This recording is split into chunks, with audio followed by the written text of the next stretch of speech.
Hello my dear friends, you're in the Military Summary channel. In this video we're going to discuss the most important events that took place during the previous 12 hours. We have a lot of very interesting updates, so let's start. According to information we have, during the previous 12 hours the Russians carried out another massive missile and drone attack across Ukraine. And the sources are saying that the Russians attacked, especially the Russians pointed their attention to the city by the name of Pavlohrad. There were so many explosions and the Russians managed to deal such a big damage, so Ukrainian authorities were forced to publish this article. And according to this article, the Russians, the command of the Ukrainian Armed Forces East, the group of forces, reports that yesterday's missile and drone strike by Russian armed forces hit Ukrainian positions in the Dnipropetrovsk region. The combined strike resulted in fatalities and injuries among Ukrainian armed forces personnel. And this morning, the pro-Ukrainian sources published this article where we can see the consequences of attack.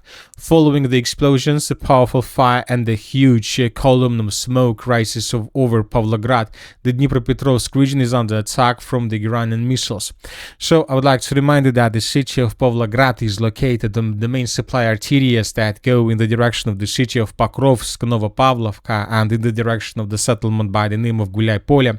So of course Ukrainians use this city for their logistic purposes, with the purpose to bring as many as possible and as fast as possible units, because the situation in this area is critical. We understand this. So that is why most likely during the previous nights and during the previous 24 hours the Ukrainians were trying to bring additional forces through the settlement of Pavlohrad during the night period of time, and the Russians discovered everything and they attacked this territory with missiles and drones. Most likely Ukraine suffered huge losses. Now let's discuss the situation in the Zaporozhye direction, and first let's talk about its western flank. According to information we have, during the previous 12 hours the Russians managed to restore control over the territories in the southern part of the settlement of Primorskaya. This video was published by Ukrainian sources, and here we can see how Ukrainians were attacking positions of the armed forces of the Russian Federation in the southern part of the settlement. So I would like to remind you that just 2 days ago the neutral mappers reported that Ukrainians managed to counter-attacking this area. For example, this is the map by the end of the 31st of October.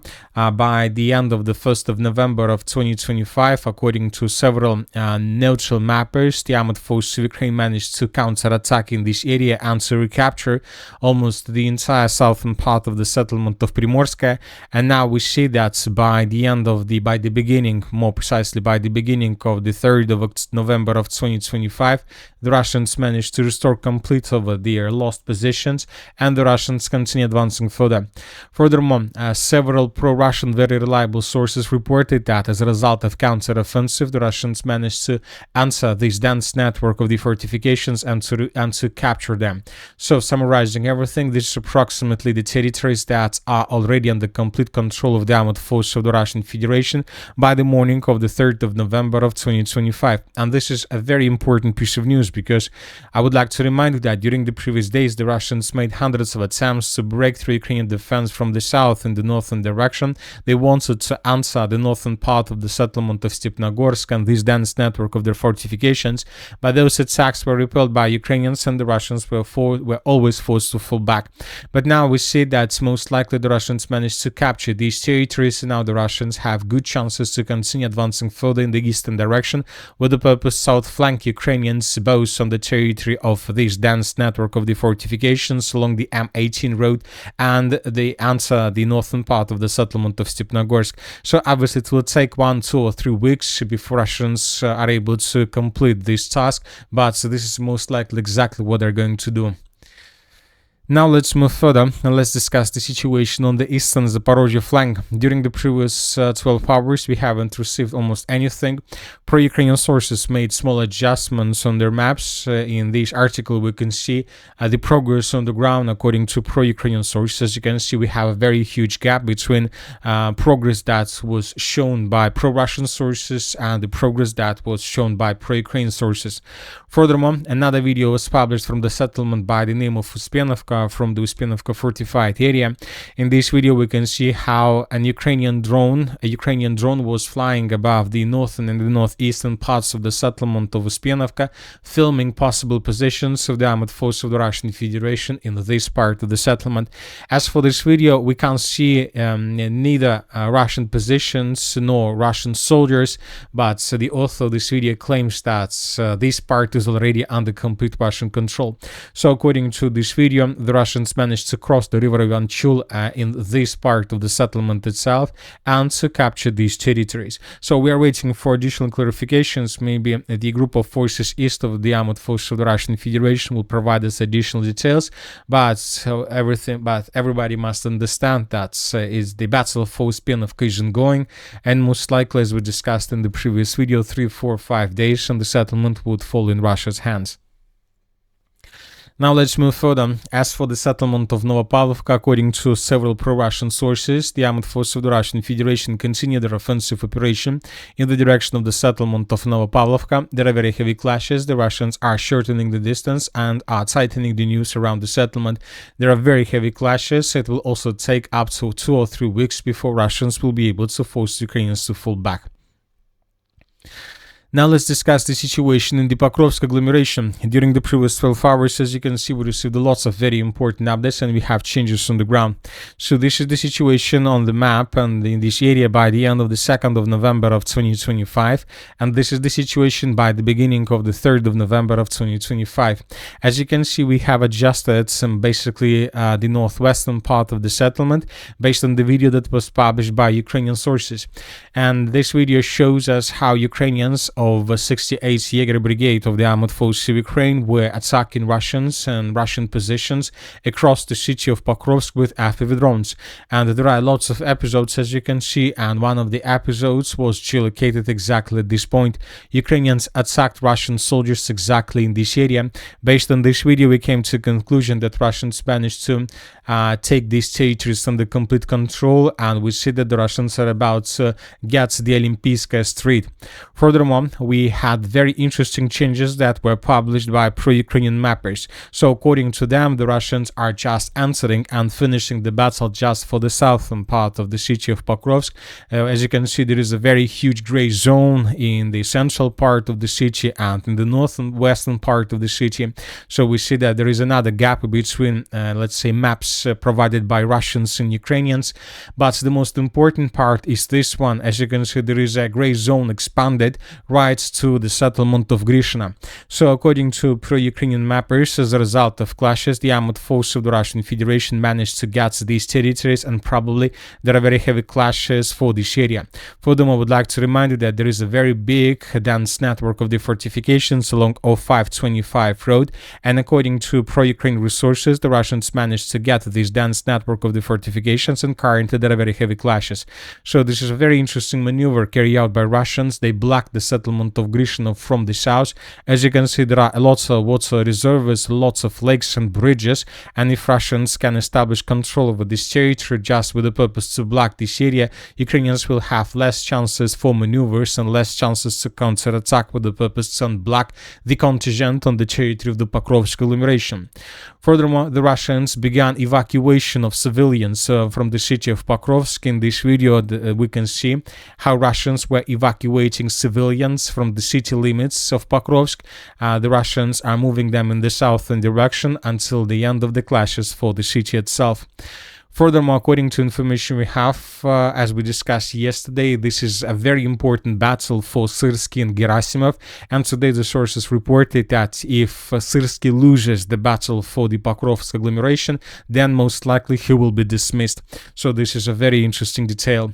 The Ukrainians continue their counterattacks in the area of the settlement of Rodinske, and today several very reliable pro-Russian sources reported that as a result of clashes, the Ukrainians managed to restore control over the western part of the settlement, so most likely everything along this yellow line is already under complete control of the armed forces of Ukraine. So this is a very important piece of news because Ukrainians continue their pressure on Russian positions in the southern part. There is still a lot of job to do for Ukrainians if they are touched task to unblock Ukrainians from the Pokrovsk agglomeration. Lots of job to do, but they're doing this and they're moving slowly, but they're moving. The only question is whether time Ukrainians have is enough for them to complete this mission or not.